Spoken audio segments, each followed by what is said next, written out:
میں نے اسلام قبول کرنے کے بعد ایک لمبا چوڑا تفصیلی میسج اپنے فادر کو بھیجا کہ آپ جانتے ہیں کہ میں آپ سے کتنی محبت کرتی ہوں اور میں آج بھی آپ کی وہی بیٹی ہوں جو بچپن سے آپ کی گود میں کھیلی ہوں اور میں ہمیشہ وہی رہوں گی۔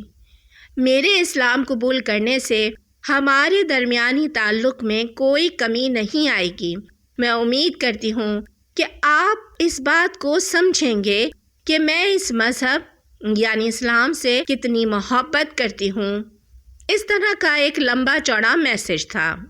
میرے ڈیڈ کا خیال تھا کہ میں کسی مسلمان لڑکے کی محبت میں گرفتار ہو گئی ہوں اور وہ میرا برین واش کر رہا ہے، مگر ایسا کچھ بھی نہیں تھا۔ میں جانتی تھی کہ یہ میری زندگی کا بہت اہم بلکہ سب سے اہم فیصلہ تھا جو میں کرنے جا رہی تھی، اور میں اتنا بڑا فیصلہ کسی دوسرے کے لیے لینے والی نہیں تھی۔ میرے اسلام قبول کرنے کے فیصلے میں سب سے اہم کردار کشمانہ کا تھا۔ وہ بھی مذہب تبدیل کر کے اسلام قبول کرنے والی ایک لڑکی تھی جو کہ یوٹیوب اور ٹک ٹاک پر کافی مشہور ہے۔ میں نیچے ڈسکرپشن میں کشمانہ کی ویڈیو کا لنک بھی دے دوں گی۔ میں کشمانہ کو دیکھ کر بہت زیادہ متاثر ہوئی تھی اور وہیں سے میں نے اسلام کو اسٹڈی کرنا شروع کیا تھا۔ اس کے بعد میرے ڈیڈ نے مجھے اکثر اسلام مخالف ویڈیوز کے لنک شیئر کرنا شروع کر دیے، جس میں کوئی کیتھولک پادری اسلام کی برائیاں بتا رہا ہوتا تھا، کبھی کسی مباحثے کی ویڈیو ہوتی جس میں عیسائی اور مسلمان آپس میں بحث کر رہے ہوتے، اور اسی قسم کا اسٹف وہ مجھے شیئر کرتے رہتے ہیں۔ دراصل وہ اس بات کو ذہنی طور پر قبول نہیں کر پا رہے تھے کہ میں نے اسلام قبول کر لیا ہے، اور وہ یہی ثابت کرنے کی کوشش کرتے ہیں کہ اسلام صحیح مذہب نہیں ہے۔ انہیں امید تھی کہ شاید میں واپس آ جاؤں۔ آہستہ آہستہ میرے ڈیڈ کو اندازہ ہو گیا کہ اسلام کی خوبصورتی نے مجھے اس قدر متاثر کر دیا ہے کہ میں اب واپس آنے والی نہیں ہوں۔ اگرچہ ہمارے سامنے ایسی بہت ساری مثالیں ہیں جہاں نئے اسلام قبول کرنے والوں کو ان کی فیملیز نے قبول نہیں کیا، مگر الحمدللہ میرے معاملے میں ایسا نہیں تھا۔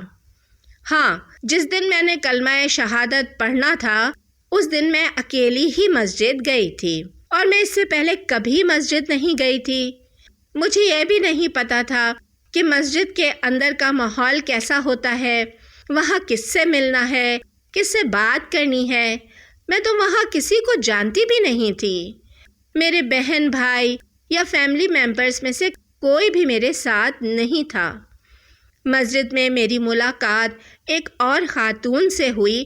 وہ شاید ظہر کا وقت تھا، نہیں، شاید عصر کا وقت تھا۔ اس خاتون کے ہسبینڈ مسجد کے مردوں والے حصے میں نماز پڑھ رہے تھے۔ میں نے اس کو اپنے آنے کا مقصد بتایا تو اس نے کہا کہ اوکے، میں اپنے ہسبینڈ کو بتاتی ہوں۔ پھر اس نے اپنے ہسبینڈ سے بات کی اور دونوں نے ڈیسائیڈ کیا کہ جماعت کی نماز کے بعد مجھے امام صاحب سے ملوایا جائے گا۔ امام صاحب مجھے کلمہ شہادت پڑھوائیں گے۔ میں وہاں کافی دیر انتظار کرتی رہی، اور پھر میں نے ان خاتون سے ان کا نمبر لیا اور اپنا نمبر ان کو دیا، اور وہاں سے یہ کہہ کر واپس آ گئی کہ میں نماز کے بعد دوبارہ آ جاؤں گی۔ دراصل میرا گھر مسجد سے 5 منٹ کے فاصلے پر تھا۔ نماز کے بعد ان خاتون نے مجھے میسج کیا اور میں واپس مسجد پہنچ گئی۔ وہاں جا کر میں نے کلمہ شہادت پڑھا۔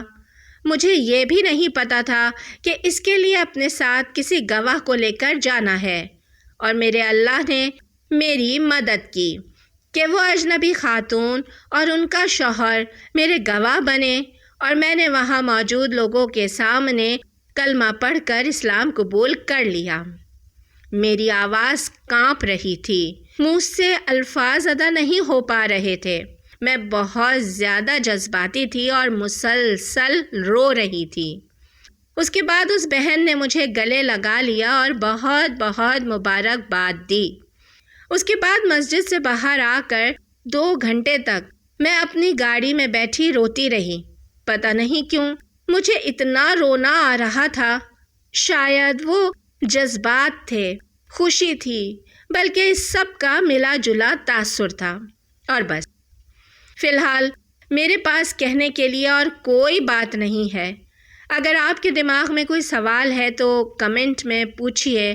انشاءاللہ اگلی ویڈیو میں اس کا جواب دینے کی کوشش کروں گی. اپنا خیال رکھیے گا. السلام علیکم.